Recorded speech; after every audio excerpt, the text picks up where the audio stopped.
ஒரு எபிசோடு இப்போ 8 எபிசோட்ஸ் முடிஞ்சிருக்கு. இப்ப நானுமே பெரிய பிக் பாஸ் ஃபேன்லாம் கிடையாது. பட் அது யூசுவலி என்ன மாதிரி ஆட்கள் இருக்காங்க அப்படின்ற ஒரு கியூரியாசிட்டில நம்ம பார்ப்போம்ல. சோ அந்த மாதிரி பார்த்தேன்னா, இந்நாள் வரைக்கும் 8 எபிசோட்ஸ்ல ஒரு ஒரு மினிமம் ஸ்டாண்டர்டு, ஒரு மல்டி ஃபேசெட் ஒரு ஒரு பெர்சனா இருக்கும். மேபி ஒரு செலிபிரிட்டி லெவல்ல இருப்பாங்க.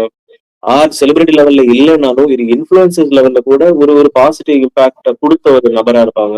சோ இந்த மாரி நெறைய விஷயங்கள் நம்ம பார்க்குறோம். பட் இந்த சீசன் 9ல பாத்தீங்கன்னா, திரு விஜய் சேதுபதி அவர்கள் இத ஹோஸ்டிங் பண்றாரு. இந்த கண்டெஸ்டன்ட்ல 20 பேர்ல முக்காவாசி பேர் பாத்தீங்கன்னா, ரொம்ப ஒரு நெகட்டிவான ஒரு பெர்சனாலிட்டியா தான் இருக்காங்க. அவங்க வந்து இப்போ சொசைட்டிக்கு ஏதாவது பண்ணியிருக்காங்களா? சொசைட்டிக்கு பண்றத விடு. வந்து அவங்க இன்ஃப்ளூயன்சர்ஸா இருந்து என்ன மாதிரியான விஷயங்கள் அவங்க வந்து புரொபகேண்டா பண்ணியிருக்காங்க?